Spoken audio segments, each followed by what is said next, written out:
लूका बाब 18। फिर उसने इस गर्ज से कि हर वक्त दुआ करते रहना और हिम्मत ना हारना चाहिए, उनसे ये तमसील कही कि किसी शहर में एक काजी था। ना वो खुदा से डरता, ना आदमी की कुछ परवाह करता था। और उसी शहर में एक बेवा थी जो उसके पास आकर ये कहा करती थी कि मेरा इंसाफ करके मुझे मुद्दई से बचा।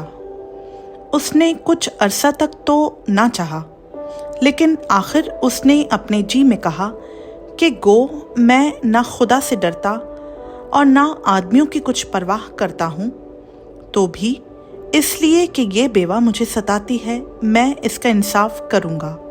ऐसा ना हो कि ये बार बार आकर आखिर को मेरा नाक में दम करे। खुदावंद ने कहा, सुनो, ये बेइंसाफ काजी क्या कहता है। बस क्या खुदा अपने बरगज़ीदों का इंसाफ ना करेगा जो रात दिन उससे फरियाद करते हैं, और क्या वो उनके बारे में देर करेगा? मैं तुमसे कहता हूँ कि वो जल्द उनका इंसाफ करेगा। तो भी जब इब्ने आदम आएगा तो क्या ज़मीन पर ईमान पाएगा? फिर उसने बाज़ लोगों से जो अपने पर भरोसा रखते थे कि हम रास्तबाज हैं और बाकी आदमियों को नाचीज़ जानते थे, ये तमसील कही कि दो शख्स हैकल में दुआ करने गए, एक फरीसी, दूसरा महसूल लेने वाला। फरीसी खड़ा होकर अपने जी में यूं दुआ करने लगा कि ए खुदा, मैं तेरा शुक्र करता हूँ कि बाकी आदमियों की तरह जालिम, बेइंसाफ, ज़िनाकार या इस महसूल लेने वाले की मानंद नहीं हूँ। मैं हफ्ता में 2 बार रोज़ा रखता और अपनी सारी आमदनी पर दैयकी देता हूँ। लेकिन महसूल लेने वाले ने दूर खड़े होकर इतना भी ना चाहा कि आसमान की तरफ आंख उठाए, बल्कि छाती पीट पीट कर कहा, ऐ खुदा, मुझ गुनहगार पर रहम कर। मैं तुमसे कहता हूँ कि ये शख्स दूसरे की निस्बत रास्तबाज ठहर कर अपने घर गया, क्योंकि जो कोई अपने आप को बड़ा बनाएगा वो छोटा किया जाएगा, और जो अपने आप को छोटा बनाएगा वो बड़ा किया जाएगा। फिर लोग अपने छोटे बच्चों को भी उसके पास लाने लगे ताकि वो उनको छुए, और शागिर्दों ने देखकर उनको झिड़का। मगर यीशु ने बच्चों को अपने पास बुलाया और कहा कि बच्चों को मेरे पास आने दो और उन्हें मना ना करो, क्योंकि खुदा की बादशाही ऐसों ही की है। मैं तुमसे सच कहता हूँ कि जो कोई खुदा की बादशाही को बच्चे की तरह कबूल ना करे, वो उसमें हरगिज़ दाखिल ना होगा। फिर किसी सरदार ने उससे ये सवाल किया कि ए नेक उस्ताद, मैं क्या करूं ताकि हमेशा की ज़िंदगी का वारिस बनूं? यीशु ने उससे कहा, तू मुझे क्यों नेक कहता है? कोई नेक नहीं मगर एक, यानी खुदा। तू हुक्मों को तो जानता है, जिना ना कर, खून ना कर, चोरी ना कर, झूठी गवाही ना दे, अपने बाप की और माँ की इज्जत कर। उसने कहा, मैंने लड़कपन से इन सब पर अमल किया है। यीशु ने ये सुनकर उससे कहा, अभी तक तुझ में एक बात की कमी है। अपना सब कुछ बेचकर गरीबों को बांट दे, तुझे आसमान पर खजाना मिलेगा, और आकर मेरे पीछे हो ले।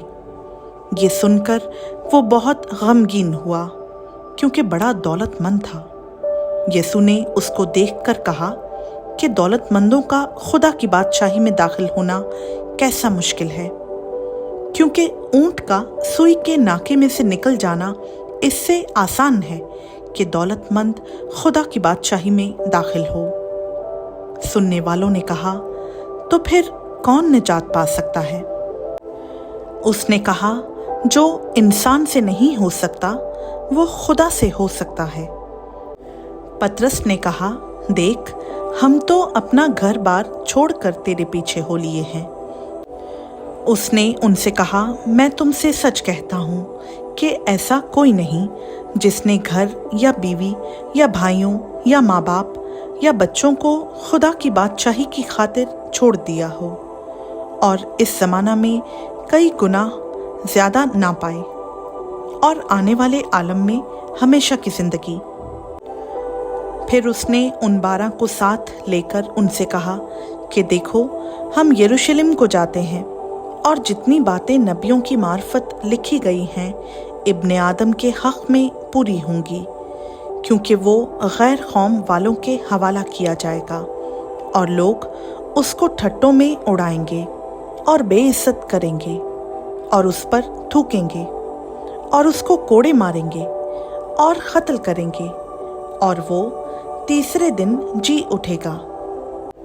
لیکن انہوں نے ان میں سے کوئی بات نہ سمجھی اور یہ قول ان پر پوشیدہ رہا اور ان باتوں کا مطلب ان کی سمجھ میں نہ آیا۔ جب وہ چلتے چلتے یریحو کے نزدیک پہنچا تو ایسا ہوا کہ ایک اندھا راہ کے کنارے بیٹھا ہوا بھیک مانگ رہا تھا۔ وہ بھیڑ کے جانے کی آواز سن کر پوچھنے لگا کہ یہ کیا ہو رہا ہے۔ انہوں نے اسے خبر دی کہ یسوع ناصری جا رہا ہے۔ اس نے چلا کر کہا، اے یسوع ابن داؤد مجھ پر رحم کر۔ جو آگے جاتے تھے وہ اس کو ڈانٹنے لگے کہ چپ رہے، مگر وہ اور بھی چلایا کہ اے ابن داؤد مجھ پر رحم کر۔ یسوع نے کھڑے ہو کر حکم دیا کہ اس کو میرے پاس لاؤ۔ جب وہ نزدیک آیا تو اس نے اس سے یہ پوچھا، تو کیا چاہتا ہے کہ میں تیرے لیے کروں؟ اس نے کہا، اے خداوند یہ کہ میں بینا ہو جاؤں۔ یسوع نے اس سے کہا، بینا ہو جا، تیرے ایمان نے تجھے اچھا کیا۔ وہ اسی دم بینا ہو گیا اور خدا کی تمجید کرتا ہوا اس کے پیچھے ہو لیا، اور سب لوگوں نے دیکھ کر خدا کی حمد کی۔